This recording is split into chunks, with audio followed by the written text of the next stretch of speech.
Jusqu'ici, j'ai parlé avant tout de la prêtrise. Il faut faire le contraste avec les chamans. Les deux genres d'officiants ont la même logique, c'est-à-dire que c'est un esprit qui habite la personne et le transforme en un prêtre ou un chaman. Et c'est la nature de l'esprit en question qui décide ce qu'on devient. J'utilise les termes prêtre et chaman pour traduire des termes légèrement différents en Kayan.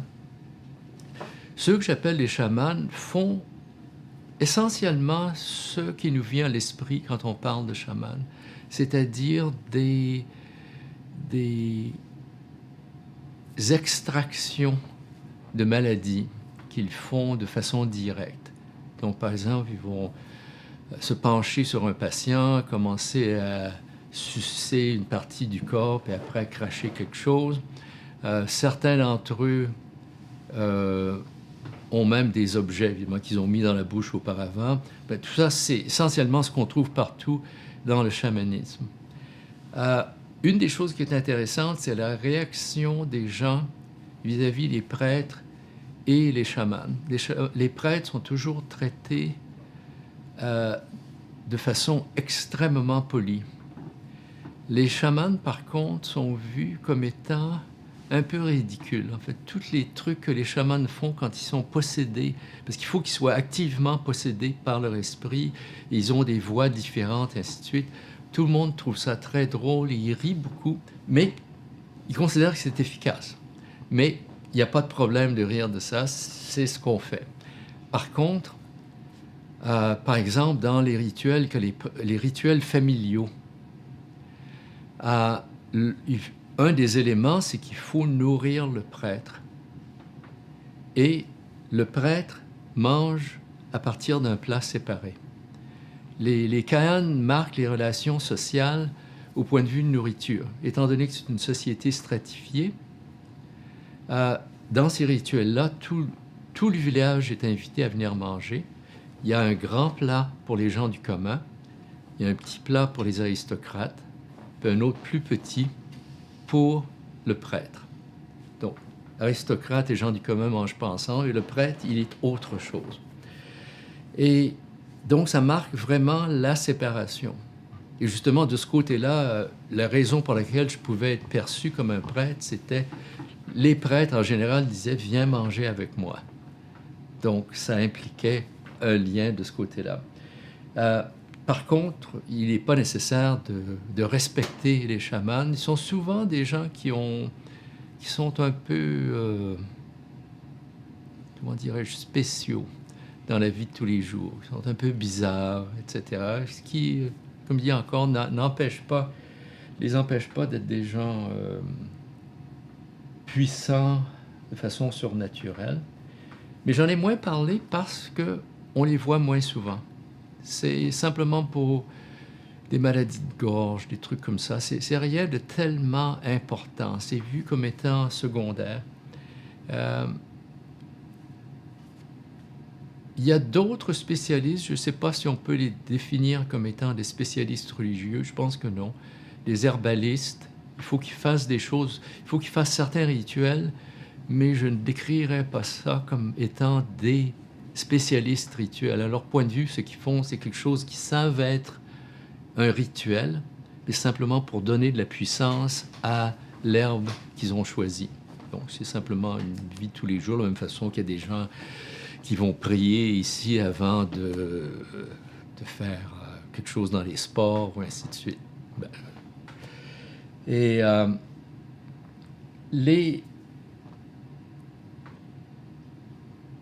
Je ne ferai pas une description des rituels parce que ça serait interminable, mais je vais mentionner très brièvement deux genres de rituels qui se font. L'un, c'est le rituel familial dont je parlais, où la première partie se passe l'après-midi sur la véranda en face de l'appartement qui a payé pour le rituel. Et le prêtre parle dans la langue de tous les jours à l'animal qui va être sacrifié. Et c'est réellement un monologue où il dit, toi, tu vas aller dans l'autre monde. Tu vas aller à tel endroit, puis tu vas donner tel message. Puis après, tu vas aller à tel autre endroit, puis ainsi de suite. Alors, il y a une longue description. Et cette description-là mentionne la raison pour le rituel. Comme je disais, ce rituel doit être fait au moins 2 fois par année par chaque famille, mais ils vont aussi le faire si quelqu'un est malade, s'il y a eu des infortunes, s'il y a eu des rêves qui sont des rêves non seulement inauspicieux, mais vrais. Parce qu'il existe une forme de divination. Si on a un rêve, par exemple, je rêve que ma grand-mère décédée est venue me voir puis me dit tu sais, j'ai tellement d'affection pour toi que j'aimerais vraiment que tu sois avec moi de façon permanente. Ça, c'est un très, très mauvais rêve parce qu'évidemment, ça veut dire la grand-mère qui a une bonne volonté veut que je meure pour être avec elle. La première étape pour le prêtre va être de faire une divination.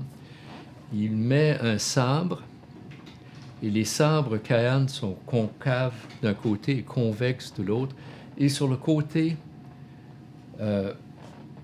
convexe, il essaie de faire tenir un œuf pour qu'il soit vertical. Alors, il pose une série de questions. Est-ce que telle chose est vraie?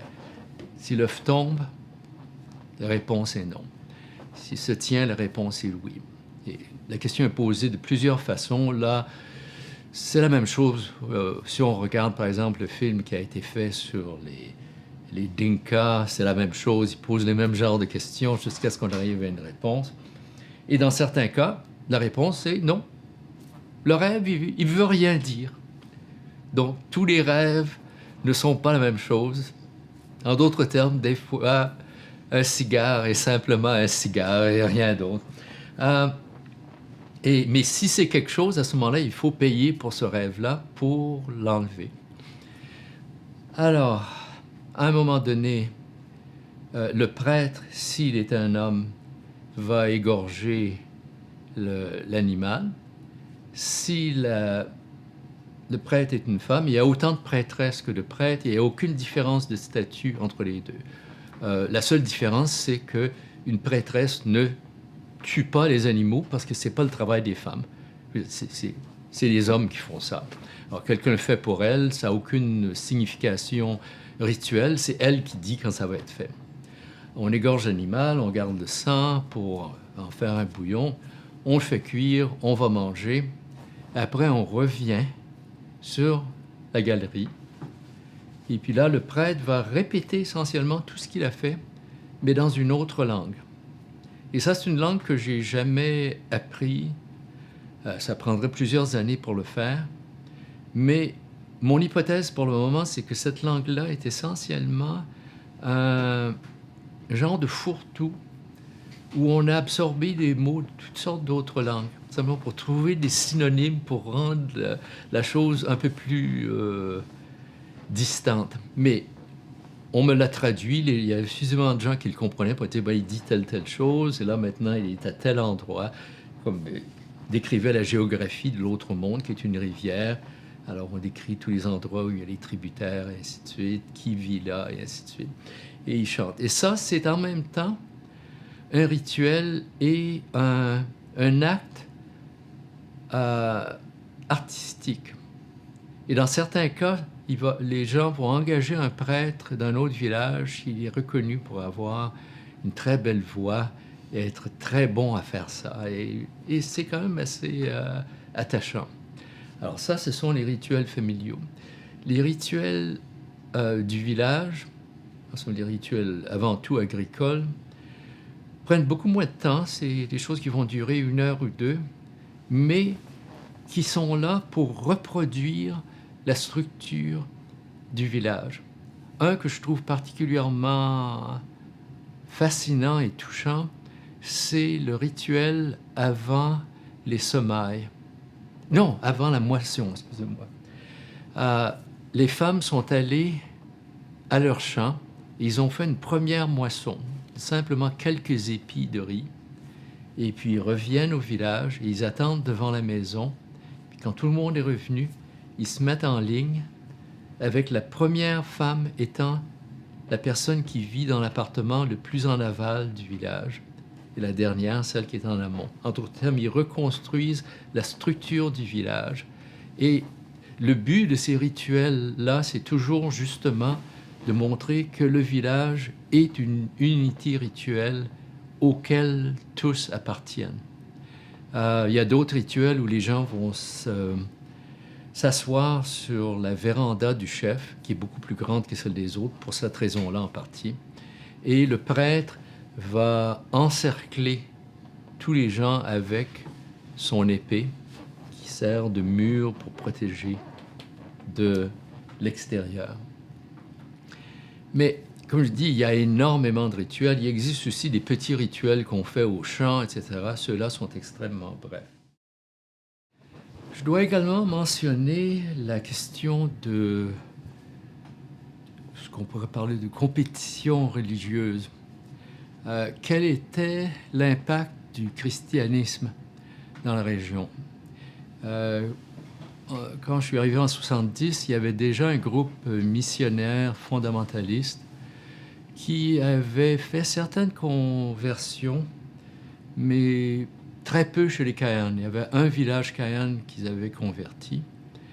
Et tous les autres avaient résisté parce qu'à leur point de vue, il ne s'agissait pas d'une bonne religion. Et la raison pour laquelle ce n'était pas une bonne religion, c'était que justement, ces groupes fondamentalistes étaient opposés pas à tout. Les gens ne pouvaient pas prendre de boissons alcooliques, alors que les groupes du centre de Bornéo font une bière de riz, comme le saké, mettons. Ils étaient contre la danse, ils étaient contre les relations sexuelles prémaritales, et ainsi de suite. Et la réaction des Kayanes, qui ont toujours eu une très bonne opinion d'eux-mêmes. Et en un certain sens, il y a une raison pour ça. C'est eux qui sont à l'origine de la sédentarisation de beaucoup de groupes qui avaient été auparavant nomades. Ils ont dit, mais c'est ridicule, pourquoi est-ce qu'on voudrait avoir une religion comme ça? Ça n'a pas grand bon sens. Donc, ça avait eu très peu d'impact.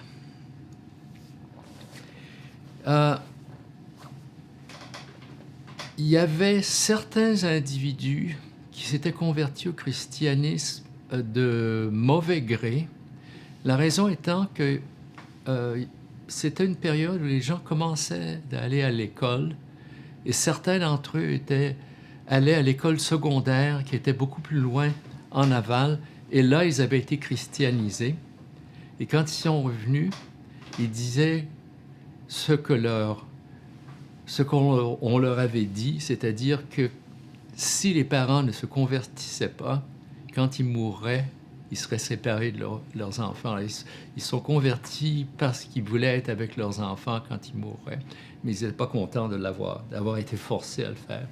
Et il y avait, je crois, 3 familles dans le village où j'étais qui s'étaient converties de cette façon-là, y compris, curieusement, ma meilleure informatrice sur l'ancienne religion avant la Réforme. Elle était d'une clarté remarquable et je pouvais bien voir qu'elle aimait en parler.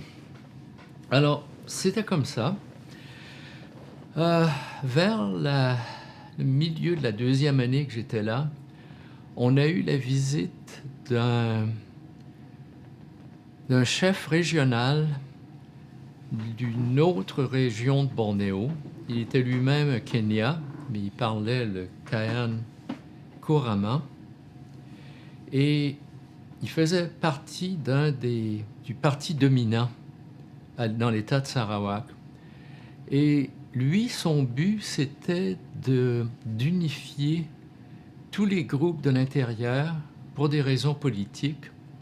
Mais il pensait que si on pouvait utiliser la religion pour le faire, ça pourrait être une bonne chose. Alors lui, il était déjà catholique. Alors il venait nous visiter pour essayer de vendre l'idée que la conversion au catholicisme serait une bonne idée. Et je dois dire d'ailleurs, la réunion a eu lieu dans un autre village. Il y a eu des représentants de chaque village, dont j'en étais un.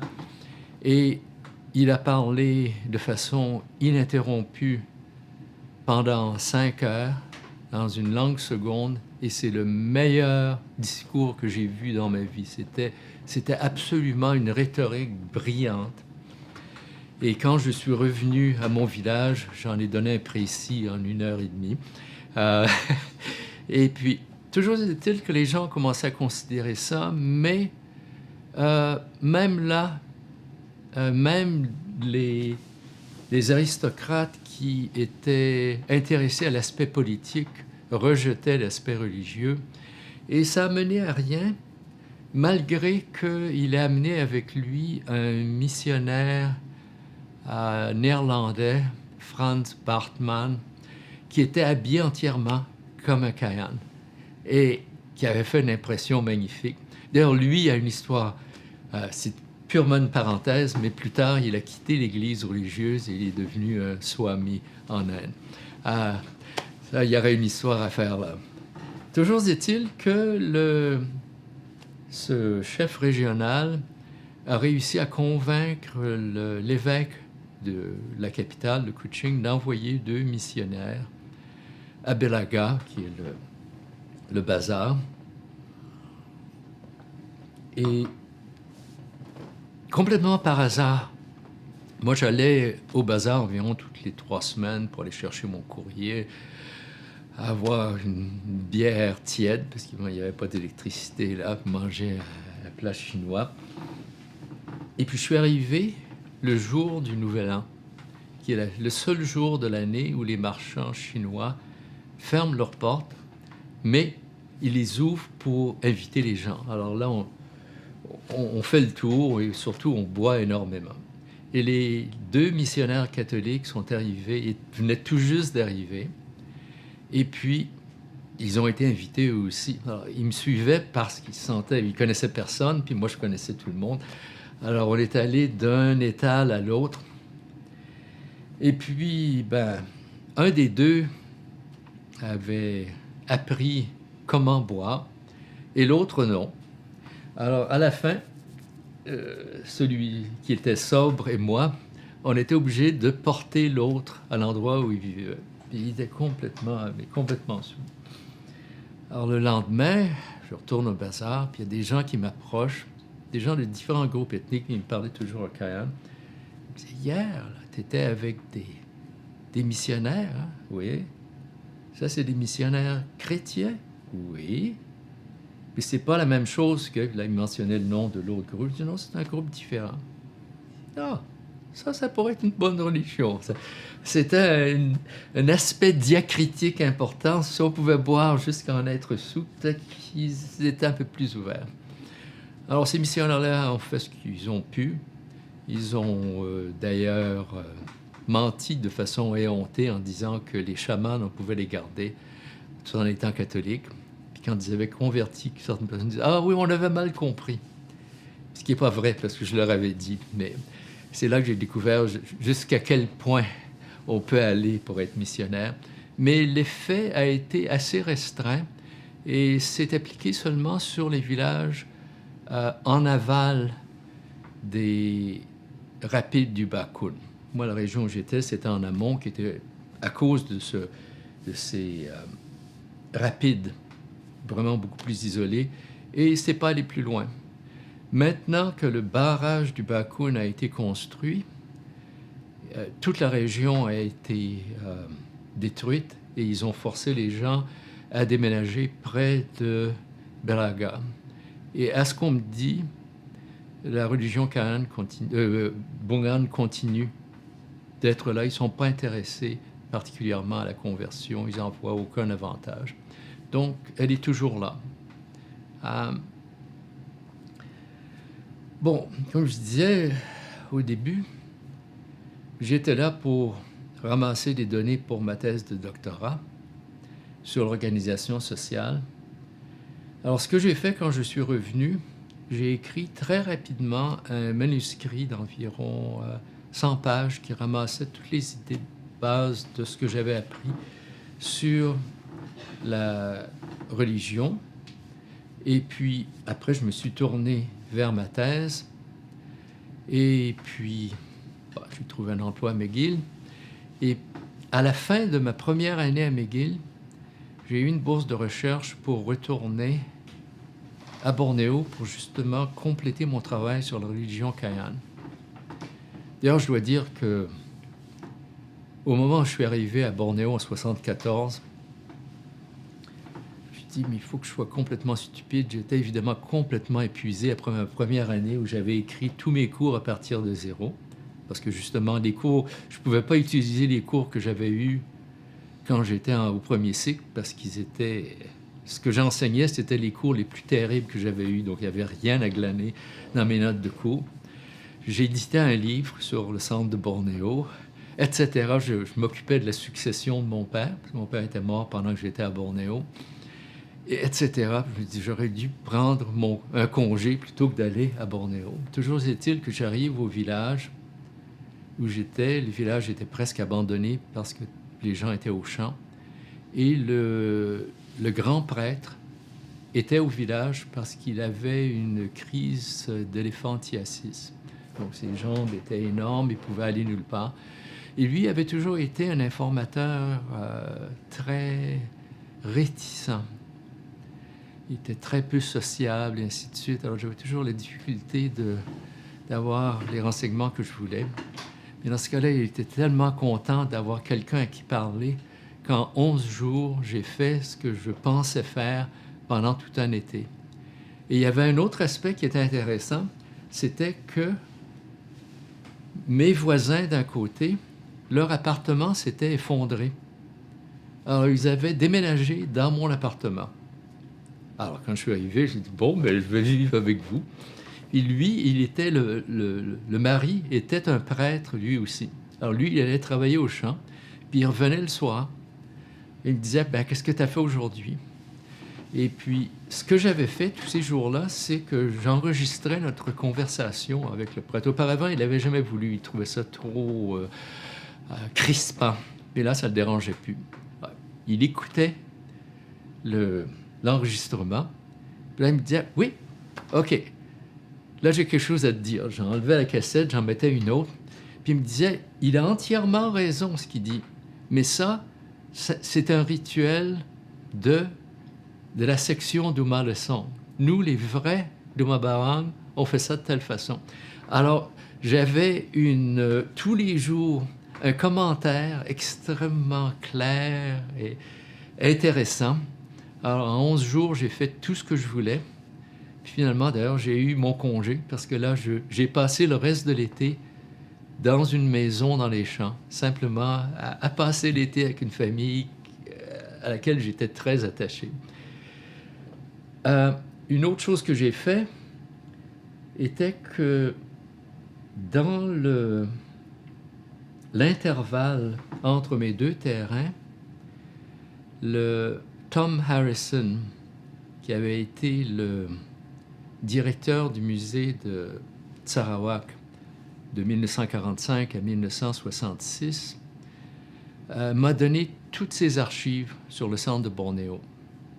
Et dans ces archives, j'ai découvert un document que je savais savoir exister, mais que je n'avais pas découvert, qui était un manuscrit dactylographié, écrit en Kayan, par un chef Kayan, qui avait, pendant la guerre, il avait été à l'école pendant 2 ans, une école en malais, alors que les Japonais contrôlaient Sarawak. Donc, il avait appris à lire et à écrire. Et Tom Harrison lui a donné une machine à écrire. Et il a écrit un manuscrit de 70 pages sur l'ancienne religion Kayan et la nouvelle religion. Et son but était essentiellement de devenir une sorte de pape de la nouvelle religion. Alors ça, il n'a pas réussi, mais c'était un ouvrage absolument fascinant. Je suis allé le visiter pour discuter de certains passages qui étaient obscurs. Et puis, Après cet été-là, je suis revenu à McGill et puis j'ai laissé la religion de côté. À McGill, ils étaient très contents que je donne un cours sur la religion parce que c'était un cours de 200 élèves, donc c'était bon pour le budget. Mais l'attitude était que la religion, c'est pas sérieux. Et comme je voulais avoir ma permanence, être promu, etc., puis c'était pas un problème de toute façon. Ma spécialité, c'est l'organisation sociale, l'évolution des sociétés, etc. C'est ce sur quoi j'ai travaillé. Jusqu'en 90, où là, je me suis dit, là, il est temps d'écrire ce livre que j'ai promis. J'ai fait une promesse, c'est sérieux, je le fais.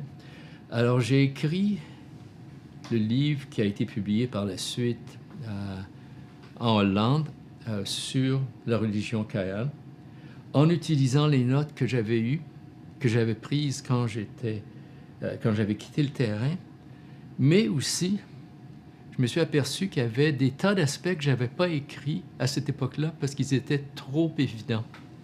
Je les avais vus tellement de fois que pourquoi l'écrire? Puis en un certain sens, je suis devenu mon propre informateur. Je me souvenais de tout ça, je regardais mes photos, et ainsi de suite. Donc, mes descriptions des rituels ont été basées en partie sur mes souvenirs et en partie sur mes notes. Et évidemment, je faisais référence à ce manuscrit qui avait été écrit par ce chef qui avait une très haute réputation, d'ailleurs, Lake Kabir. Et j'ai choisi, à cette époque-là, j'ai lu beaucoup d'ouvrages sur la religion écrits par des anthropologues. J'en ai lu plusieurs, par exemple, de Roger Keesing, qui était à ce moment-là dans notre département. Et tout ce que je lisais était très intéressant, c'était très agréable à lire, mais ce que je remarquais, c'est que c'était écrit pour être lisible, pour être agréable. Et on laissait donc de côté tout ce qui serait considéré comme étant lourd et ennuyeux pour des lecteurs occidentaux. Donc finalement, il n'y avait presque rien sur les rituels. Et c'était évident que j'écrivais pour des lecteurs occidentaux. Et je commence donc avec les croyances, parce que c'est ça que les lecteurs veulent avoir, les aspects historiques, ainsi de suite. Mais j'ai passé l'essentiel du livre à décrire les rituels en détail, avec l'idée que c'est justement ce que les Kahanes voulaient que je fasse. Et puis, il y avait un autre avantage pour moi, c'est que j'étais déjà professeur titulaire, donc il n'y avait plus personne qui pouvait m'emmerder. J'avais la chance d'avoir une maison d'édition en Hollande qui n'était pas allergique aux faits, qui considérait que l'ethnographie, c'est du sérieux. Et je suis très content que ça ait pu être publié. Et je reconnais que ça peut être un peu indigeste pour certaines personnes, mais j'aimerais qu'il y ait d'autres ouvrages comme ça. Alors ça a été publié en 98. Puis après, en 2003 ou 2004, j'ai traduit le texte de, j'avais dit le mauvais nom tout à l'heure, Lake Balin, en anglais. J'ai modifié son texte en Kayan. Il avait créé une orthographe en Kayan qui était extrêmement particulière et pas du tout phonétique. En ça, j'ai corrigé ça. Et j'ai fait 2 introductions, une en anglais et une en Kayan. Et des notes infrapaginales dans les 2 langues, justement pour mes 2 groupes de lecteurs. Puis ça a été publié à Sarawak. Et justement, ça a été distribué ça a été distribué à des Kahanes également. Puis là, j'étais vraiment content parce que j'avais finalement à payer ma dette. Et d'ailleurs, il y a eu quelque chose d'extrêmement intéressant à cette époque-là. Je ne pouvais pas être là pour le lancement du livre, évidemment, mais un de mes amis en a fait une vidéo. Alors, il y a une première partie où il y a tous les officiels du gouvernement qui sont là, et des discours et tout, c'est très formel et tout. Finalement, tous ces gens-là s'en vont. Et il y en a plusieurs d'entre eux qui sont malais, et ça, c'est important, donc musulmans. Alors, ils attendent que ces gens-là s'en aillent.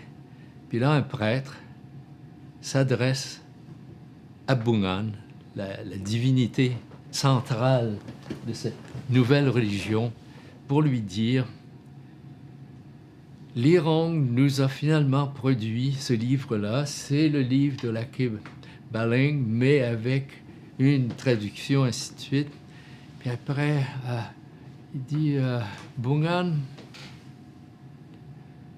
on voudrait vraiment que tu t'occupes de lui. Tu sais, il se trouve... il vit dans ce pays-là, oui, c'est là-bas. Comment ça... Oh, tu sais où il est, hein? Occupe-toi de lui. Et ça, c'était vraiment... Ma réaction a été extrêmement intéressante en ce sens que, en étant confortablement athée, j'étais malgré tout extrêmement content que Bungan s'occupe de moi et s'intéresse à ma santé, à mon bien-être. C'est très intéressant au point de vue croyance d'être capable... C'est là que j'ai vraiment compris le commentaire d'Evans Pritchard qui disait: quand on est chez les Azandés, on croit à la sorcellerie. Et j'avais toujours pensé que c'était une façon de parler. Mais c'est simplement quand on vit dans un tel milieu-là, simplement à force de faire des choses, ça devient la réalité.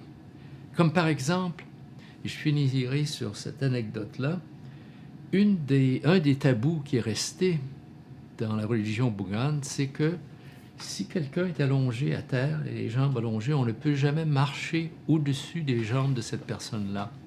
Parce que si on faisait ça, on enlèverait les âmes qui se trouvent dans les genoux, ce qui serait une très mauvaise chose. Donc, si on se trouve, mettons, dans un appartement la nuit, lors d'un festival après la moisson, où tout le monde est souple, les gens sont allongés partout, puis on ne peut pas passer sans passer au-dessus des gens, il faut essayer de les réveiller ou de les déplacer parce qu'on ne peut pas passer sur leurs genoux. Bon. S'il y a un tabou, je vais être poli, je vais le pratiquer, c'est tout. Mais c'était tout, évidemment, je n'y croyais pas.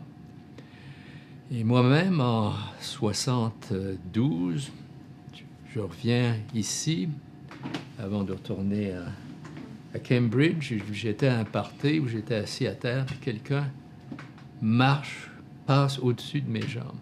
Et j'ai eu ce sentiment de viol, de désécration. Évidemment, c'est pas resté, parce que j'étais hors du contexte, mais en un certain sens, le simple fait de vivre dans un milieu où on fait des choses, on les croit parce qu'on le fait. Donc la croyance n'est pas le point de départ, c'est l'action qui crée la croyance. Et ça, je pense que c'est un point important pour comprendre toutes les religions, même les religions qui prétendent être basées sur les croyances, comme toutes les religions du livre. C'est très rarement le cas que la croyance est centrale, c'est l'action qui compte.